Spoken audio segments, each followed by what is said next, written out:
Welcome back. और अब आपको ये बताएं कि भारत को पाकिस्तान ने 180 रन्स के बड़े मार्जिन से हराया है और 158 रन्स बना पाई पूरी भारतीय टीम मिलकर। जी हाँ, बिल्कुल। और जैसे कि हमने इस पर पहले बात भी की थी और ये हमारे जो है वो अंदाजे थे, इसमें कुछ शामिल। भारत ने कोशिश गो के बड़ी की कि कम से कम हम टारगेट के करीब पहुंच पाएँ या हमारा जो है वो बेइज्जती तो होनी है, थोड़ी कम हो, करीब करीब पहुंच पाएँ। लेकिन टारगेट भी तो आप ये देखें कि मौज़म कितना बड़ा दिया है पाकिस्तान ने, भारत की कोशिश के बावजूद भी वो पहुंच नहीं पाए। आपने जो कहा था, अब ज़रा वो सुन लेते हैं कि आपने इससे पहले कहा क्या था। 8 बजे जब हम गुफ्तगू कर रहे थे कि पाकिस्तान जब जीत के करीब था, हम पेश की मुबारकबाद भी दे चुके थे, लेकिन आपने कुछ स्कोर बताया था कि भारत कितना स्कोर बना सकेगा। आपकी प्रेडिक्शन किस हद तक कामयाब हुई है, पहले ये सुनते हैं। आपके हिसाब से स्कोर कितना बन पाएगा?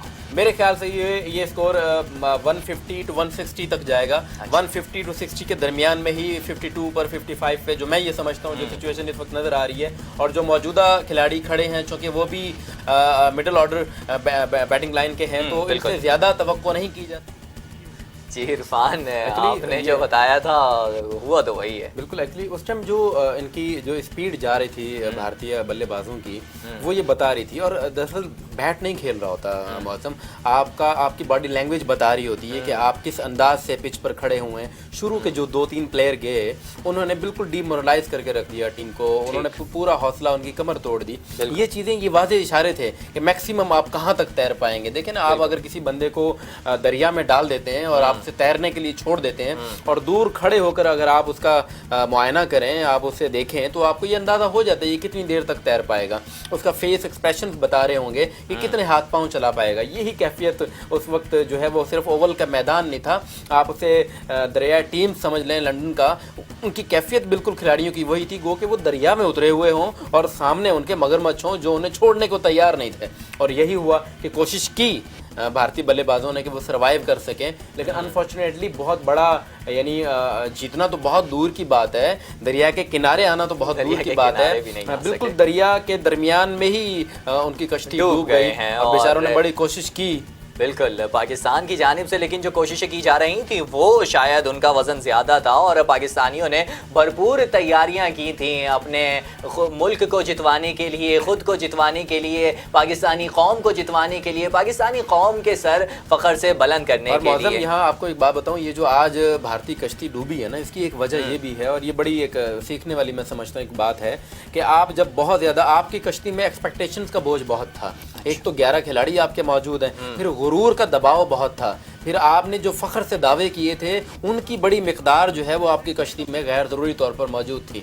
कश्तियाँ उस वक्त डूब जाती हैं, चाहे वो उनकी रफ्तार कितनी ही ज़्यादा क्यों ना हो, कितनी ही जदीद क्यों ना हो, जब आप गुरूर का बोझ उस पर लाद देते हैं, जब आप जो हैं वो फ़ख्र की बातें कबल वक्त करना शुरू कर देते हैं या आप किसी को छोटा गिरदानना शुरू कर दें, तब कश्तियाँ डूबती हैं। और वही हुआ कि भारतीय कश्ती बीच दरिया डूब गई और किनारे न लग सकी। ठीक है, लेकिन भंवर में फंसी हुई थी, लग ये यूं रहा था, पाकिस्तानियों ने घेर लिया था हर तरफ से और इनकी कश्ती भंवर में फंस गई थी। निकलने की कोशिशें बहुत की हैं, बहुत सहारा दिया इन लोगों को, लेकिन कोहली खुद जो है वो कोहली जो है 5 रन बनाकर जो है वो पवेलियन लौट गए। बहुत ज़्यादा अच्छी परफॉर्मेंस इसमें नहीं दे सके। और चूँकि मैं एक बात बताऊँ, पहले भी हमने कहा कि ये रमज़ान की अपनी बरकतें हैं, लोग इसको मानते हैं, हमारे यहाँ ऐसी बात नहीं है, दुआएं करते हैं और अल्लाह रब्बुल इज़्ज़त से ये चीज़ें मांगते हैं। और यही हुआ कि टीम की कोशिशें भी थी, रमज़ान की बरकतें भी थी। पहले भी जो हम वर्ल्ड कप जीते थे वो भी रमज़ान मुबारक ही में जीते थे और इस दफ़ा जो चैंपियन ट्रॉफी जीते वो भी रमज़ान ही में जीते।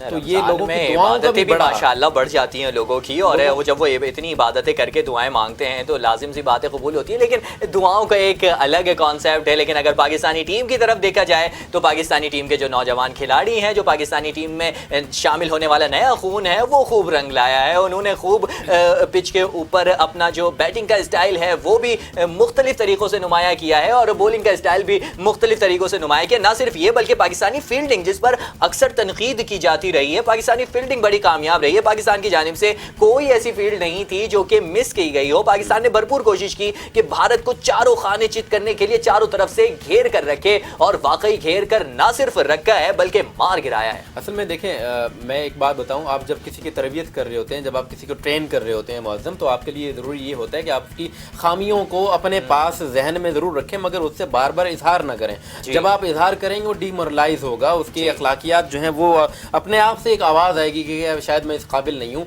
मगर अब जो पाकिस्तान ने आपको जीत दिलाई है, आपको आइंदा के लिए जो लाहे अमल है, अगर आप सवाल करें कि क्या होना चाहिए, तो मैं ये समझता हूँ कि आप पाकिस्तान की खामियों को जो एक्सपर्ट्स हैं उन पर छोड़ दें और उनकी खूबियों को आप ज़्यादा से ज़्यादा इजहार करें, उनको सराहें, ताकि उन्हें ये लगे कि हमारी तारीफ़ हो रही है, तनकीद कम हो रही है, उनका मोरल बुलंद हो, और उसके बाद आपको वो परफॉर्मेंस दें जो आज उन्होंने दी है। ऐसा ना हो कि अच्छा, एक और बात, इसमें दो पहलू हैं, हर किसी का एक उलट होता है। तो इसका जो नेगेटिव बात है वो ये है कि आप सिर्फ तारीफ़ करते रहेंगे, सिर्फ आप मोरल बुलंद करते रहेंगे, तो आपको ये भी देखना है कि जो खामियां हुई हैं, आज भी टीम में खामियां हुई हैं। एक पहला कैच जो है वो विराट का छोड़ा अजहर अली ने, वो कि उन्होंने अपने तौर पर पूरी कोशिश की कि उस कैच को पकड़ पाएँ। अच्छा, इसके अलावा इमाद वसीम ने जो बैटिंग की, उसमें देखें उन्होंने नए नए तजुर्बे करने की कोशिश की। एक ऐसा क्रूशल टाइम चल रहा था जब आपको एक अच्छा, चूँकि आपको एक टारगेट देना था, जो आपने दिया वो भी एक बड़ा टारगेट था, इसके बावजूद आप और बड़ा टारगेट दे सकते थे। अब वो क्यों? वो इस तरह के आप 344 का टारगेट आप पहले दे चुके हैं, आप 344 का टारगेट पहले दे चुके हैं, जो आपका बड़ा टारगेट है। इससे पहले भारत मेरे ख्याल में 354 रन का टारगेट दे चुका है। आज आप वो रिकॉर्ड तोड़ सकते थे, आप 344 का अपना रिकॉर्ड तोड़ते, आप 354 का उनका भारत का रिकॉर्ड जो है वो तोड़ते, और इस तरह आप एक नया रिकॉर्ड कायम कर सकते थे। मगर क्या हुआ कि इमाद की कदरे गैर जिम्मेदाराना बैटिंग से जो उन्हें करनी चाहिए थी वो नहीं दे पाए, जिसकी वजह से हम उस टारगेट को अचीव नहीं कर पाए जो हमारा, मैं समझता हूँ, आज हमें मौका था। सही। अच्छा, आईसीसी चैंपियंस ट्रॉफी के बारे में बताएं इरफान। आईसीसी चैंपियंस ट्रॉफी जो, क्या ये आखिरी चैंपियंस ट्रॉफी थी? और अगर पाकिस्तान ने आखिरी चैंपियंस ट्रॉफी अपने नाम कर ली है तो ये भी एक बहुत बड़ी बात है। शुनीद ये है, इसके मुतालिक बहुत ज़्यादा 100% इसलिए बात नहीं की जा सकती, मगर ये चौथा इवेंट था, और इसके मुतालिक ये है कि शायद आगे जाके इस इवेंट को या इसका कोई नेमल बदल पेश किया जाए, इसकी जगह एक नया इवेंट जो है वो लाया जाए। इस एतबार से भी देखा जाए तो ये एक बड़ी कामयाबी है पाकिस्तान की, जो हमेशा यादगार रहेगी तारीख के, क्रिकेट की तारीख में। जो शुरू गालिबन ऑस्ट्रेलिया ने इसको 2 दफ़ा जीता है, और इससे पहले सार्व गंगोली की सरबराही में भारत जीत चुका है, और इस दफ़ा भी भारत ने फाइनल में पहुंचकर अपना दिफा करने की कोशिश की। ये एक बहुत बड़ा पैगाम ये भी है कि एक तो ये कि आप अटैक करने वाले हैं, मगर इस दफ़ा आपको दिफा करना पड़ा, और दिफा में आप नाकाम रहे। ये हर लिहाज से मैसेज है, समझने वाले उम्मीद करता हूँ समझ रहे होंगे इस बात दिफा में नाकाम रहे। और पाकिस्तान जिस तरह से पहुंचा है, इससे पहले पाकिस्तान फाइनल तक रसाई नहीं कर सका था। पाकिस्तान ने इस बार ना सिर्फ फाइनल तक रसाई की, बल्कि तमाम रुकावटें चीरता हुआ, तमाम रुकावटें हटाता हुआ फाइनल जीत कर ट्रॉफी पाकिस्तान ला रहा है। फ़खर जमान को जो है वो मैन ऑफ द मैच इसमें करार दिया गया। उनकी जो सेंचुरी थी, यकीन वो इस काबिल थी कि उन्हें मैन ऑफ द मैच करार दिया जाता। अच्छा, ये देखें, एक और चीज़ जो भारत के जबड़ों से मैन ऑफ द सीरीज़ का निकाला है हसन ने।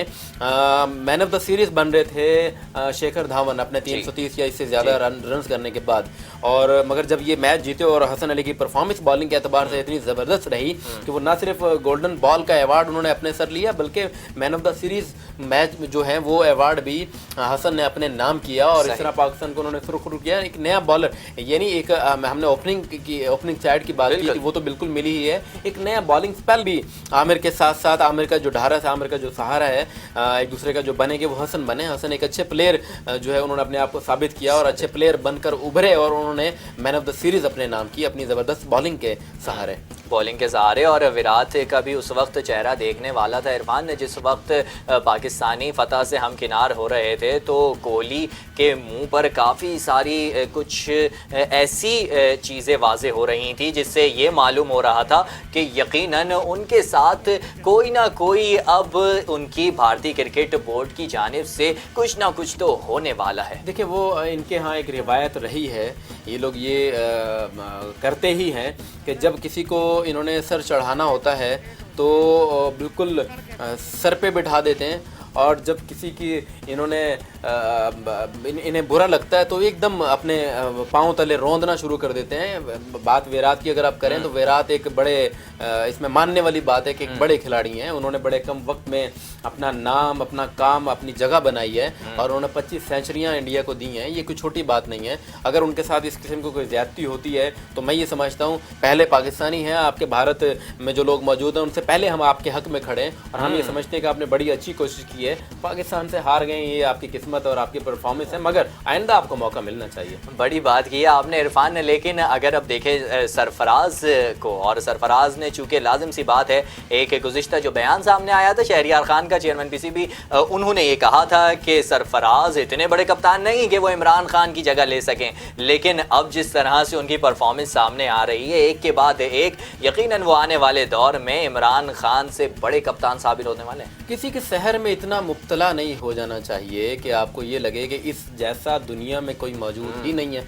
वो कि वो बड़े प्लेयर हैं इमरान खान, कोई कंपैरिजन नहीं है, कोई मुकाबला नहीं है। और क्यों सरफराज को इमरान से आप मिला रहे हैं? इमरान इमरान है, सरफराज सरफराज है, आमिर आमिर है, जुनेद जुनेद है। हर शख्स की अपनी एक पहचान है। कोई शख्स किसी से मिला करके आप दोनों में से किसी एक की इंसल्ट कर रहे होते हैं। तो जो अपनी जिस पोजीशन पर है उसे वही रहने दें।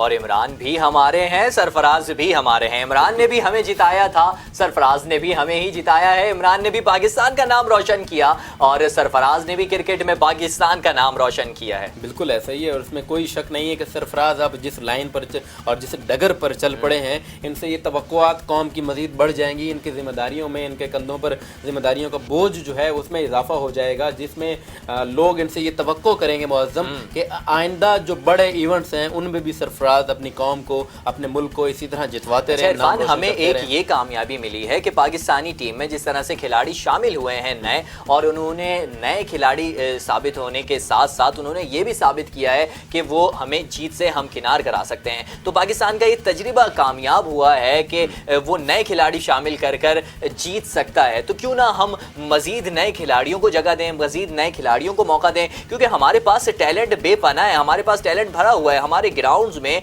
जिस तरह से मैच कराए जाते हैं, ऑर्गेनाइज होते हैं, हम अंडर 19 भी जीत जाते हैं, हम अंडर 18 भी जीत जाते हैं, उसके अलावा हम मैचेस में कामयाब रहते हैं। तो क्यों ना हम अपने नए खिलाड़ियों को जगह दें।